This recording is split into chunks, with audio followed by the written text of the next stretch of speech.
மேகதாது அணையை தடுப்போம், காவிரியை காப்போம். நம்ம தருமபுரி மாவட்டத்தில் தான் காவிரி முதல் உள்ள வருது. நம்ம மாவட்டம் பாத்தீங்கன்னா இயற்கை நமக்கு கொடுத்த வரம். என்ன வரம்? காவிரி நம்ம மாவட்டத்தில் வழியா போகுது, தென்பெண்ணை நம்ம மாவட்டத்தில் வழியா போகுது. ஆனா நமக்கு சாபக்கேடுன்னா ரெண்டுத்தையும் அனுபவிக்க முடியாது. அதான் நமக்கு சாபம். பார்க்கலாம், குடிக்க முடியாது. 30 ஆண்டுகளுக்கு முன்பு இந்த மாவட்டத்தில் உள்ள அத்தனை பேரும் ஒகேனக்கல் நீங்க போவீங்க. எதுக்கு போவீங்க ஒகேனக்கலுக்கு? சுற்றுலா தலம். ஒகேனக்கல் வா, நம்ம போலாம். ஒகேனக்கல்ல போயிட்டு அங்க என்ன பண்ணுவீங்க? மாலிஷ், அதுக்கப்புறம் அரைச்சு விட்ட மீன் குழம்பு சாப்பிட்டுட்டு ஜாலியா சாப்பிட்டுட்டு நீங்க வந்துடுவீங்க. அது ஒகேனக்கல் உங்களுக்கு 30 ஆண்டுகளுக்கு முன்பு அது சுற்றுலா தலமா தான் உங்களுக்கு தெரிஞ்சது. ஆனால் 30 ஆண்டுகளுக்கு முன்பு நம்முடைய மருத்துவர் ஐயாவர்களும் சரி, பாட்டாளி கட்சியும் சரி, இது நம்முடைய வாழ்வாதாரம், ஒகேனக்கல் என்பது நம்முடைய வாழ்வாதாரம் என்று எத்தனை போராட்டங்கள், ஆர்ப்பாட்டம், மனித சங்கிலி, எத்தனையோ கேச போட்டு அதன் பிறகு ஆட்சியாளருக்கு கொஞ்சம் இறக்கம் வந்துச்சு நம்ம மேல. என்ன இறக்கம்? நம்ம ஊர் வழியா போற தண்ணிய நமக்கு பெரிய மனசு பண்ணி குடிக்கிறதுக்கு கொஞ்சம் கொடுத்திருக்கிறாங்க. அதான் ஒகேனக்கல் கூட்டு குடிநீர் திட்டம்.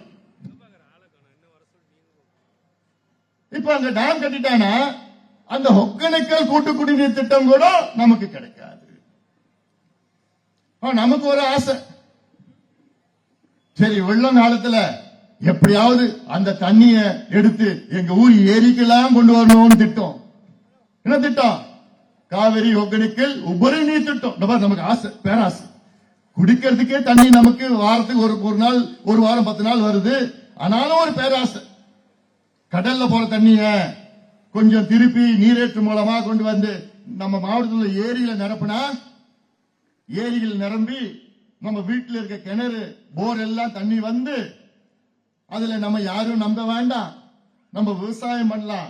3 லட்சம் பிள்ளைங்க வெளியில போயிருக்கிறாங்க வேலை இல்லாம, அவங்க திரும்பி வந்து சுயமரியாதையோட வாழலாம் இங்க அப்படின்னு ஒரு திட்டம் தான் இந்த திட்டம்.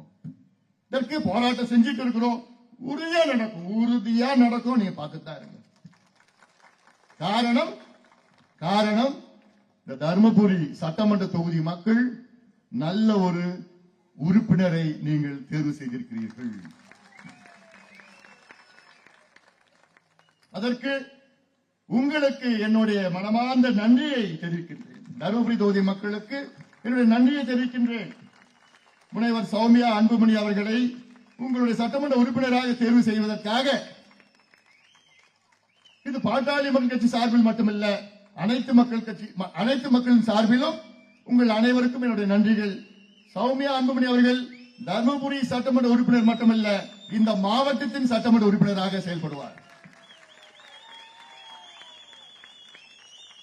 எனக்கும் கடந்த நாடாளுமன்ற தேர்தலுக்கு பிறகு எனக்கு மிகப்பெரிய ஒரு வருத்தம்.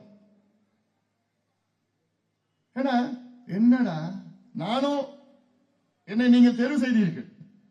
2014 எவ்வளவு அழுத்தம், எவ்வளவு பணபலம், ஆட்சி பலம், அதிகார பலம் எல்லாத்தையும் மீறி என் மீது நம்பிக்கை வைத்து என்னை தேர்வு செய்தீர்கள் 5 ஆண்டு காலம்.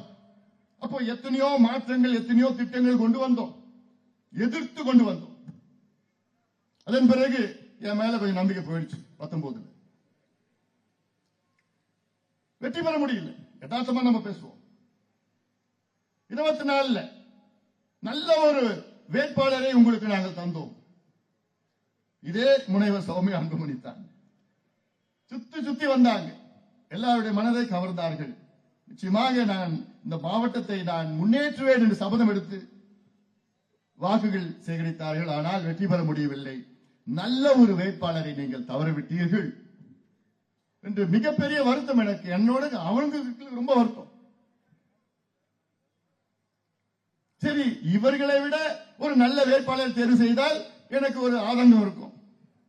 பரவாயில்ல, சரிப்பா, இவங்களோட நல்ல வேட்பாளர். ஆனா நல்ல அதை பத்தி நான் பேச வேண்டாம்.